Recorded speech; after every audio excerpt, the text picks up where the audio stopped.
Hey there, welcome to this week's episode of Next Level Play Therapy. And today we're going to talk about progress and how to tell if there's progress. So, if you're a play therapist, the likelihood you've had this happen is pretty high. So let me know in the chat if you have ever experienced this. Raise your virtual hand, so to speak. Let me know. Ever leave your playroom thinking to yourself, ugh, I don't know if this is working. I don't know if I know what I'm doing. Nothing seems to be helping. I must be doing this wrong. Like they're not making progress. You're getting phone calls in between sessions, sometimes maybe with parents who are frustrated or wanting things to go faster. And you start to second guess yourself. Is it really working? Do I know what I'm doing? Is my client making any progress? These are things that we talk about a lot in Play Therapy Academy. So I figured if we were talking about it in Play Therapy Academy, then probably others of you were experiencing this as well. So I thought this would be a great topic for today's episode, and that is how to tell if your client is making any progress. And here's the thing, like play therapy is, well, let me back that up. So the analogy that I use is for adult therapy, right? You can ask your client, you chat with them, they're giving you insights most of the time, not always though. But you can have that interaction, you can have that verbal discussion about progress and what that looks like and what's different. In play therapy, it's a little different, especially when you're working with younger kids. The younger the child, the more you're going to have to rely on looking at what's going on in the session and what are they communicating through their play. And that's a huge difference between talk therapy and play therapy. And play therapy is an expressive arts modality. So we're, excuse me, we're looking at how children are communicating symbolically through their play. How are they communicating through their behavior and some other things? And so I always say when you're a play therapist, you're listening deeply to their play. In the same way, if you're an adult therapist, you're listening deeply to what your clients are saying. How are they saying it? Their body language and those kinds of things. For play therapists, we're looking at their play. What are they communicating symbolically? How are they interacting with you? What are they saying during their play? These are all things that we look for when we're looking at themes. And these are also some of the things, there's more, and we're going to talk about that today. There's more things that you can look at other than their play therapy themes. And I find this is a topic where play therapists struggle figuring out. We've all struggled with this. Like nobody is immune from struggling from this. So if you are struggling with this, know that you're not alone. And to me, this is something that we talk a lot about in Play Therapy Academy, which is my online group program. The nice thing about doing this in a community, having a community, is that you can look at, like, we'll look at video sessions and get a sense of what's going on and can see those subtle changes. We'll look at themes and we'll kind of see how they're doing and are they making progress? Is play therapy working? And those kinds of things. So to me, this is one of those things why it's helpful to have a community of support when you're struggling with the question of, Is this really working?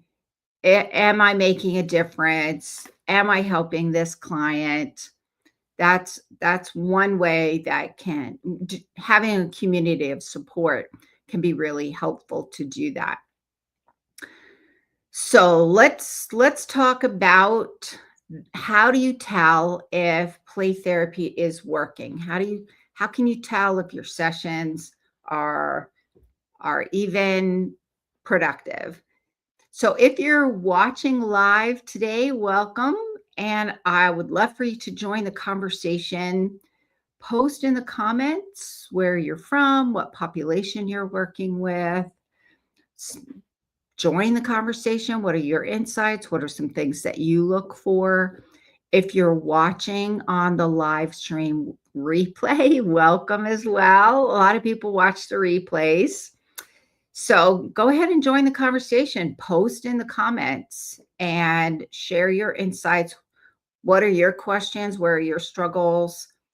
And for those of you listening on the podcast, feel free to pop over to my Instagram and leave me a message or send me a message. Those of you watching the live stream or the replay, feel free to message me. I go live on YouTube and LinkedIn every week and Instagram.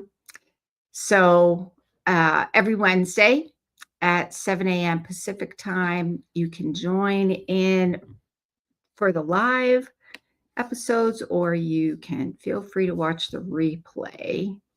So we have welcome Brooklyn, New York user. I work with 8 kids ages 3 to 8. Yes, and their families. So you are definitely going to have to rely pretty heavily on looking at themes and looking at their play and recognizing progress that way for sure. What modality are you using? I'm curious if you're working with children ages 3 to 8. Yeah. Anyway, awesome. Welcome. So let's go over. So today what I'm going to talk about is how to tell if play therapy is working by these 5 signs. And so I'm going to go through these kind of quickly because I try to keep this weekly episode. So I try to keep it to 30 minutes. I never make it to 30 minutes. So it's usually more like 40 minutes. So I'm going to go over these for the next 40 minutes. These really do usually require a little more in-depth, but at least this will get you started to kind of think about some things. These are things that we spend a lot of time on in Play Therapy Academy. So it does require a little more in-depth, but at the same time, I thought it would be useful to share these so that you at least get a sense and you can kind of start thinking about these things and seeing how they show up in your play therapy sessions. So Brooklyn user says, child-centered play therapy only for me. In my head, I was thinking, oh, she has to use child-centered play therapy with that age group. Yep, that's kind of my default mode is child-centered play therapy. I use, especially if I'm working with little kids, like that age range you talked about. I am strict child-centered play therapy. All righty. So what are the 5 signs to tell if play therapy is working?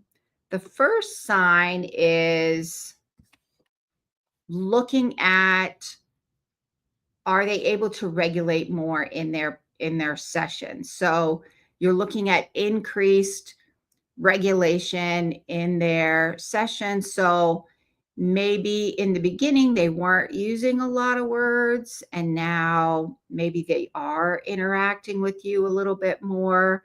Maybe now they're inviting you into the play, and you can tell they're feeling a little more comfortable.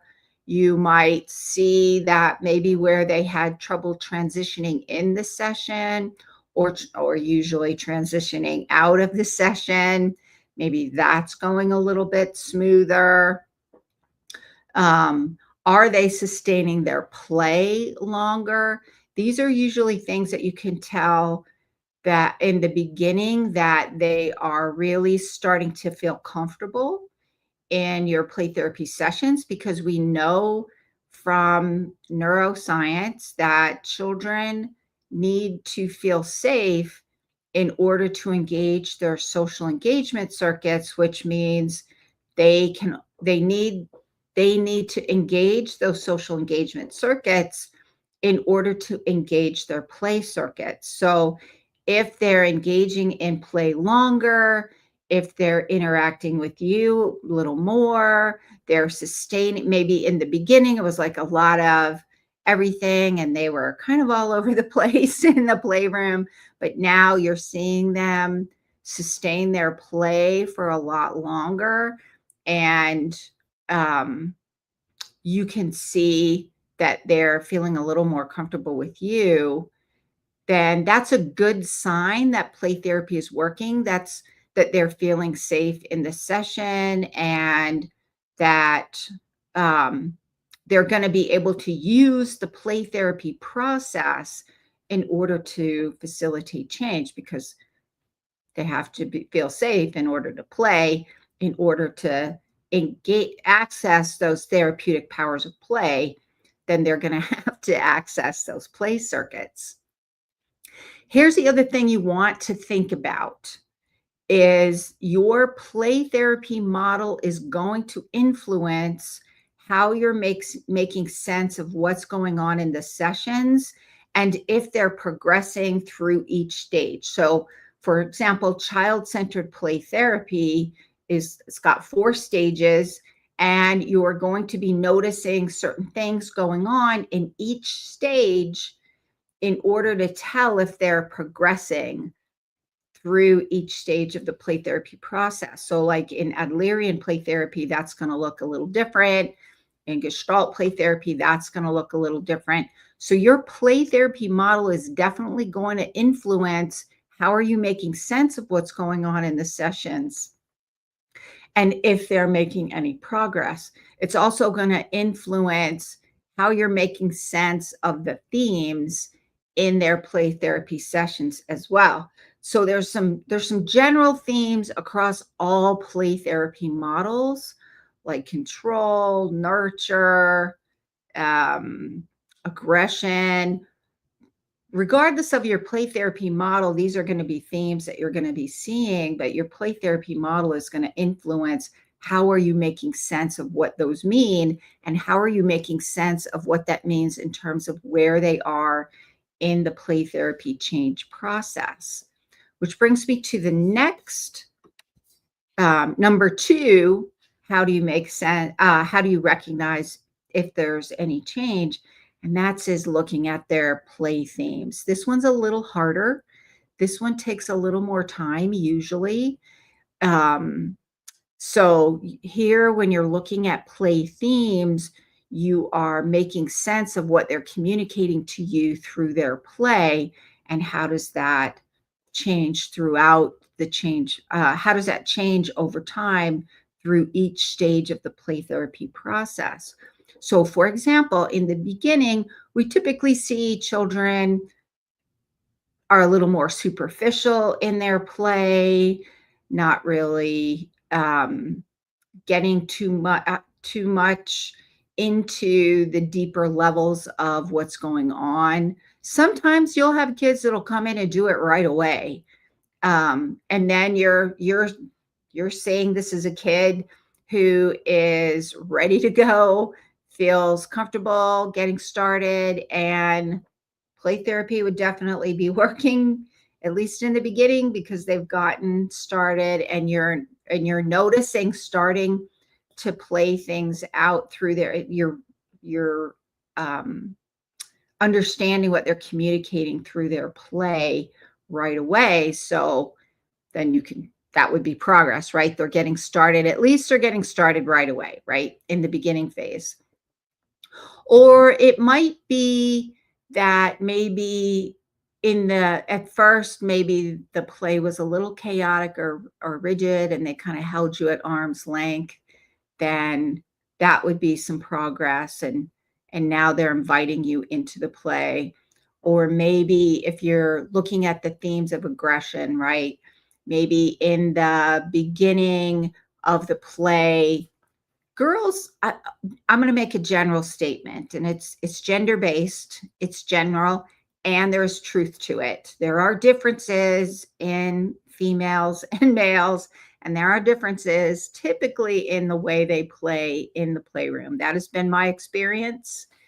And one of the things that I've noticed is aggression themes look a little different oftentimes in girls than it does in boys. Like, for example, one of the one of the themes that you may see for aggression in girls is maybe there. I used to see this all the time. So in the dollhouse, there would be people and there would be arguing and conflict. Maybe something was one person in the family or friend or neighbor was doing something wrong, and the other people in the play were mad, or somebody was in trouble or not doing things.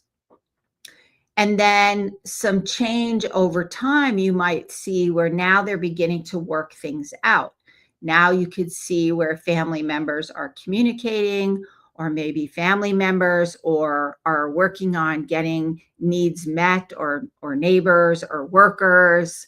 You may see the introduction of maybe like a wizard who's coming to make things better, or you may see things a doctor gets introduced, or fire and rescue comes, somebody's hurt, and now fire and rescue is coming to help that family member or that person who's hurt in the dollhouse. And so another way aggression may show up, and you would see some subtle changes in the play, is that maybe in the beginning, there would be these epic battle scenes, and there would be the good guys fighting the bad guys. And then somewhere in the play, the bad guys switch. And so maybe there aren't bad guys anymore. And then just everybody is fighting, but there's not necessarily good guys or bad guys in the play. And then at some point, maybe you see another shift where maybe for the people who were dying in the battle, maybe now there's a rescue character coming in, like a doctor coming in, and now they're doing some medical work to help that character heal, and maybe the character's not healing anymore. Not dying anymore. Maybe they're living. And then at some point, maybe the two sides figure out that they don't need to fight anymore. And then they may go off and do a different play focused on different things. So if you're looking at the themes in the play, what you're looking at are subtle shifts in the play. And you may see them play out the same theme over and over for several weeks in a row. And then you may see some subtle shifts with that. Like, for example, this is how many have you guys had this happen to you? Right. So I have a lot of Santray miniatures in my play therapy room. This was years ago. This is probably 20 years ago now, or maybe 15. That like tons of Santray miniatures, and I like the little gems because you could get the different little colors. And so you have kids who come in and they dump all the gems in the Santray, all of them. Like, I've had kids years ago when I had a private practice, and I had more than one Santray that was available. They would have like 3 Santrays and dump all the gems in all the trays. And in my head, I would be thinking, ugh, I have to clean that up later. And I have a session right after this. But I thought, oh, well, trust the process, right? Anyways, this would go on for weeks with some kids. And then you slowly see that they're not using all of the gems that maybe it's a little more organized in their play. And now you start seeing containers for the gems. They're in containers, they're not just all over the place. So now we're taking some of that chaos and we're containing it and getting it organized a little bit more. And then maybe shifts into, maybe they're not using all of the gems. Now they're using the sand tray and they're creating scenes, but maybe there's a lot of conflict in the scenes, or there's like a ton of sand tray miniatures in there, tons. But when you look a little closer, you may see that there's some organization in that chaos. So and then you're kind of seeing how that progresses over time. Do you see more organization? Do you see more containment? So this, to me, this is one of the things where learning how to recognize themes can be very helpful. While if if you're still kind of new to this, then you're probably going to want to just notice when you see any shifts. Notice the subtle shifts. You notice what they're using differently. Notice what they're using and what they're not using in their play, and how are they using things differently. These are some of the nuances of what children do with their play that give you an indication that it's actually working.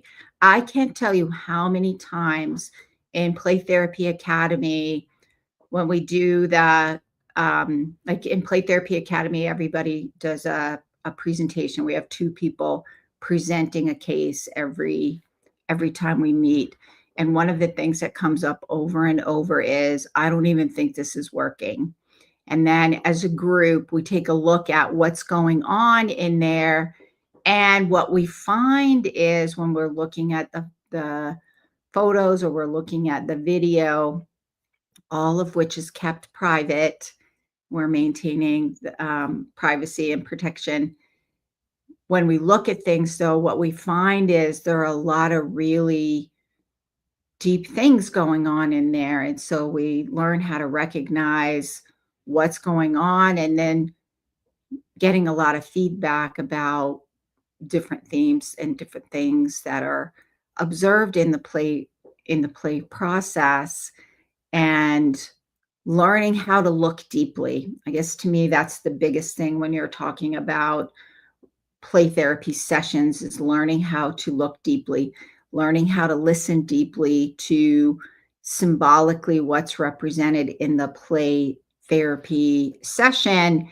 And then what you're looking at is, over time, what shifts are you seeing? This is an indication that they are actually engaging in the play process, that they are accessing those therapeutic powers of play to work through whatever it is that they need to work through.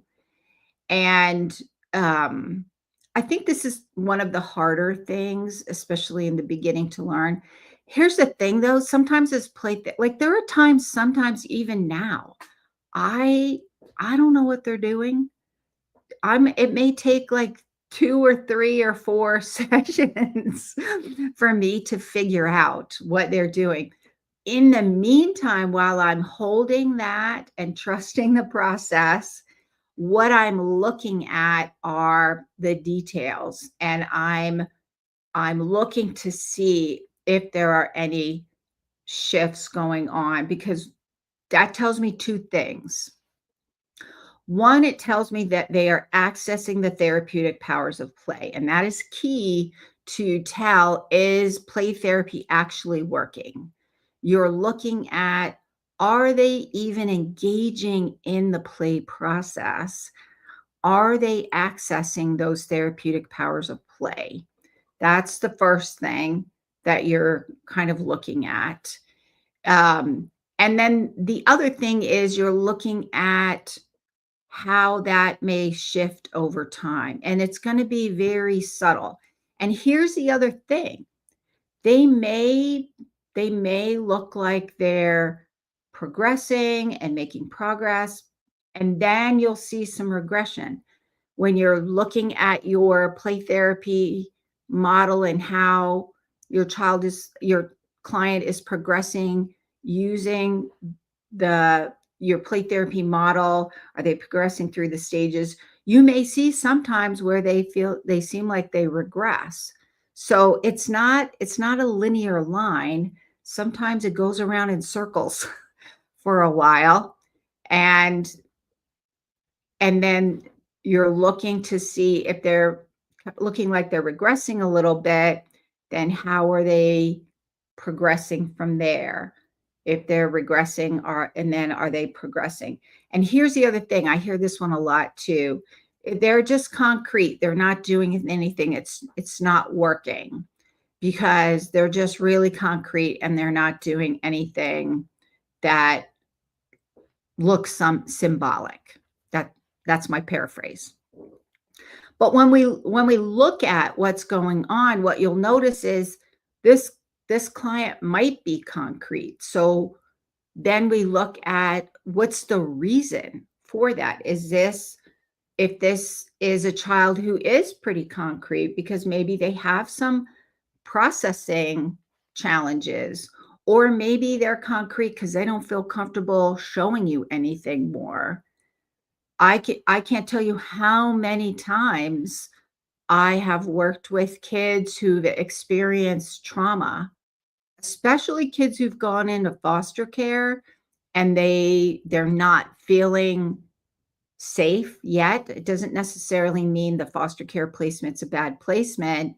It just means for whatever reason, and there are tons of different reasons, in that situation, that child might not be ready, might not feel safe to open up in the playroom. They might not show you in the playroom. There might be other ways that they're demonstrating they're making progress, and we'll talk a little bit about those as well.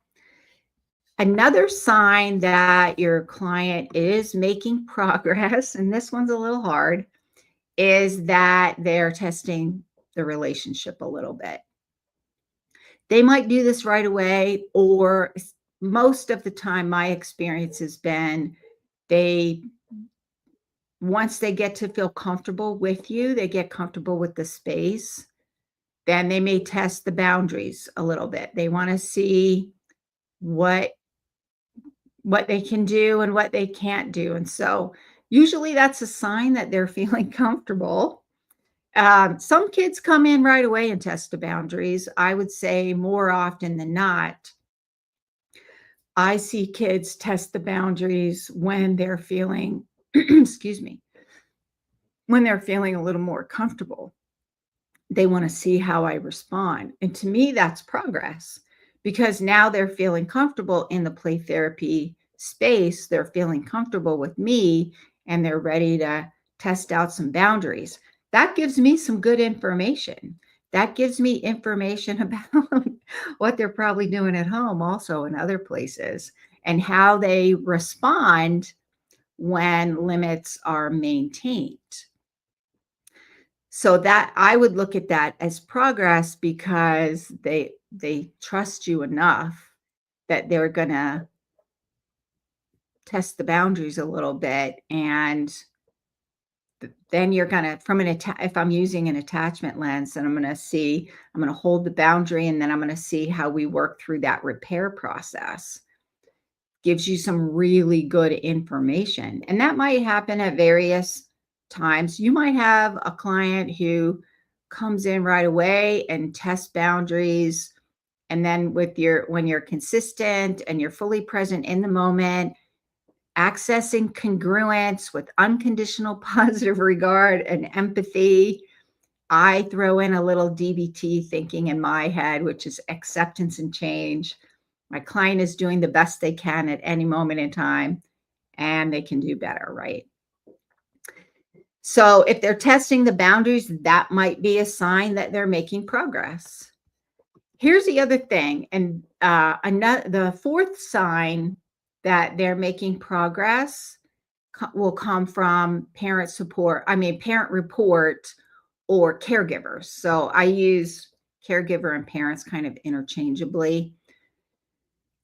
And this is where you want to make sure you have a really good relationship with parents. So you're going to want to make sure that you meet with parents regularly. I always recommend that it's not just a 5-minute check-in at the end, which is in front of the child. I'm not a fan of that. If you've listened to any of my previous episodes, then you're aware I'm not a fan of that. I believe you will gain trust better with parents when you meet with them regularly, like once a month without the child present, and you have that time to build rapport with parents, to build trust with parents. It's also a dedicated time when you can have conversations about what's going on, and you're able to provide support to parents. They'll trust, if they'll make the changes you're asking them to make if they trust you, which is why you need to have dedicated time to do that. The other thing that for you in terms of figuring out is the child making progress. I've had instances where I haven't necessarily seen much in the playroom. This is this is usually when I'm working with kids who've experienced a lot of trauma. Um, and the caregivers will report a ton of progress. So, for example, like maybe the child isn't really opening up too much in the session, or their play is still pretty safe, I would say. Like they're playing out some things. They may have some conversations about a feelings or different things like that. That would be the older kids. Um, and when you meet with the caregiver, what you find out is the child is opening up a lot more to the caregiver, opening up about what they experienced, and that caregiver is really good about being safe and being empathic and showing care and support. And so it allows the child to feel safe in their home, right? The other thing that you want to make sure that you do is you want to make sure that don't skip the assessment at the beginning of treatment. Don't skip the psychosocial assessment in the beginning. And when you do that psychosocial assessment, make sure you're asking a lot of questions to understand what is going on with the symptoms. I always say you need to have in your head this term when you're gathering information about symptoms: frequency, intensity, and duration. How often do they occur? How long do they last? And what's the intensity? So when you're having your parent meetings, you're checking in with parents or caregivers. Is the frequency of the problematic behavior decreasing? Is the intensity of the problematic behavior decreasing? Are they able to use their parents more effectively for co-regulation? This is all progress. Are parents able to co-regulate so that their child can use them for that support? So this is a really important reason why you want to make sure that you are meeting with parents, because you can get that feedback about progress during your meetings with parents. So are the children sleeping better? Are they less clingy? Are they having fewer meltdowns, or like big behaviors at home or at school? All of these are things that you can use as indication that play therapy is actually working. And then the fifth thing is that a sign that play therapy is working and they're making progress is in the relationship with you. Are they making eye contact when maybe they weren't making eye contact before? maybe before they came into the playroom and they sat on the other side of the room and turned their back to you and whispered so that you couldn't hear a word they were saying. And then slowly they're not having their back turned to you. And maybe they're still whispering, but now maybe they're letting you get a little closer. Or maybe at some point they're inviting you into the play. So, or, or they're allowing you to witness what is going on. And to me, that's the big key. When they can access those therapeutic powers of play and you start seeing and hearing what their play is, what they're saying, how they're playing, what they're doing, what they're not doing. Are they including you? Are they not including you? These are some things that you're looking at to get an indication of, are they feeling safe, which means they can enter into the therapeutic powers of play and they can use that play process.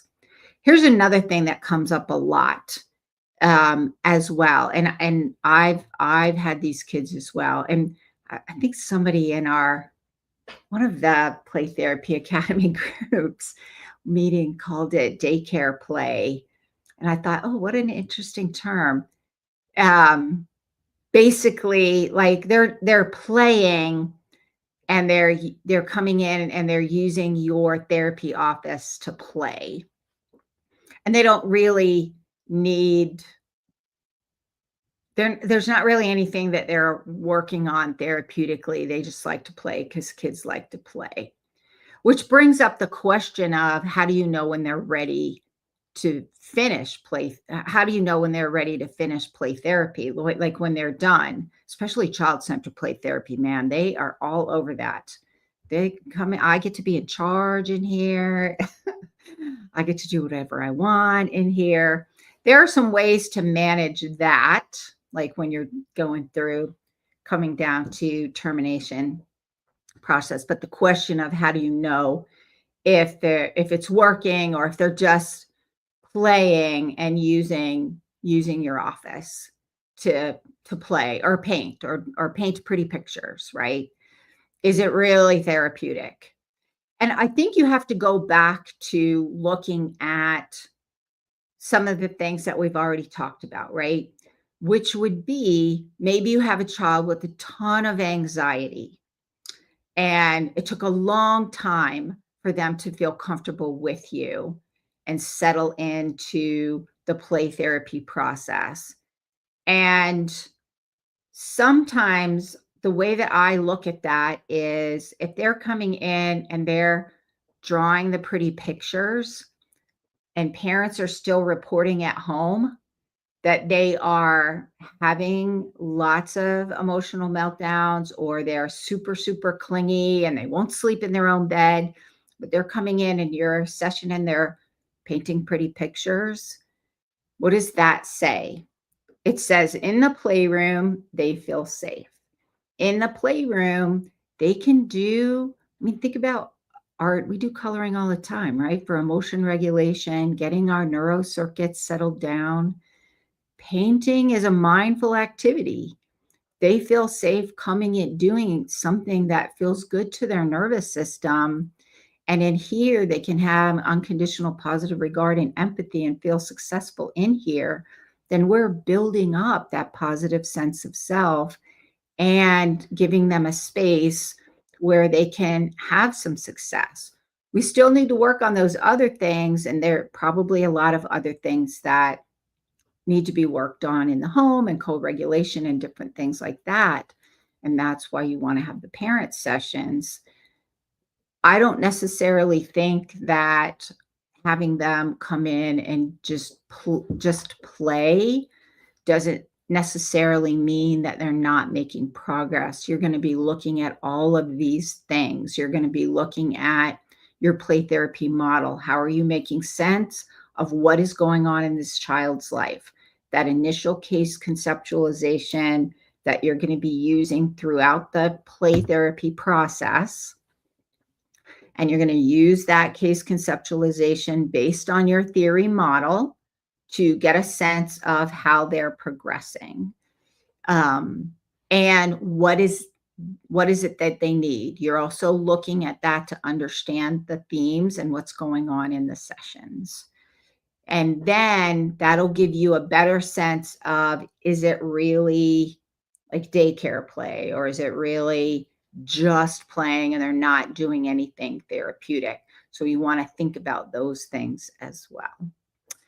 So, and they're feeling connected. If the child is feeling comfortable with you in the session, then they're making progress in that way. So that is it for today. Let me just do a quick recap. Today we're talking about how can you tell if play therapy is working by these 5 signs. What you're doing is you're looking at the subtle behaviors, what they're saying, how they're playing with the toys, how are they interacting with you. You're looking at subtle signs over time to get a sense of, is play therapy working? Sometimes the changes, the shifts are really, really subtle. Sometimes they're huge. Sometimes it looks like they're not making any progress. Oh, they're doing the same thing from session to session to session. And then one session you see a big shift. So the key is, though, you're knowing what you're looking for specific signs. The other thing that you're going to think about is frequency, intensity, and duration of symptoms. And is there a reduction in symptoms in the frequency, intensity, and duration? So you're going to be looking at, are they having an increased ability to regulate their emotions, regulate their behavior in sessions? Number 2 is you're looking at, are there subtle changes in the themes in their play over time? Number 3 is maybe they're testing limits. Right now they've gotten to know you, and now they want to see how this really works and what's going to happen if they test limits with you. So that could be a sign that they're making progress. And then how do they respond? Number 4 is getting feedback from parents. What are parents reporting at home? And this is where that initial assessment and gathering information about the problematic things going on, the problematic behaviors that is bringing them into treatment. You're looking at frequency, intensity, and duration. And is there reduction in the frequency, how often something is happening, or the intensity? Maybe they are having meltdowns at home 5 out of 7 days. And before, it was 7 out of 7 days.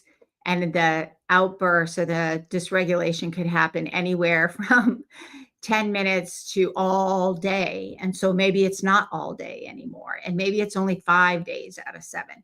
So you want to make sure to gather that information as well. And the 5th thing is the child is really able to connect with you and use support from you in the session. They're inviting you into the play. They're allowing you to be a witness of what is unfolding in the playroom. So that is it for today. I did want to let you know, if you are interested in Play Therapy Academy. So if you are finding that you are second guessing yourself all of the time, that you're not sure how to tell if play therapy is working, you're not sure how to apply a play therapy model through all the stages of the play therapy process, you're also interested in using a neuroscience and attachment lens for that as well, then I do have an opening I have one opening right now. I might have a couple of more coming up, but right now I do have one opening in Play Therapy Academy. I only have openings as people graduate from Play Therapy Academy, or or they leave for various and sundry reasons because life gets a little challenging usually. Um, if you're interested in seeing if Play Therapy Academy is a good fit for you, then pop over to my website, which is rhplaytherapytraining.com. That's Renewing Hearts Playtherapytraining.com. So rhplaytherapytraining.com. Hop onto the consultation page. You'll see on there's information about Play Therapy Academy, and you can schedule a free 30-minute video call with me. We can talk about whether if play therapy is a good fit for you, if it'll meet your needs. So go ahead and schedule that 30-minute call. There's no obligation. We'll see if it's something that will be useful or not. If it's not, I can recommend something else that might be helpful. We're also going to post the links for my website in the comments, as well as a link to schedule that 30-minute video call with me. All righty, that is it for today, and I will see you guys next time. Bye for now.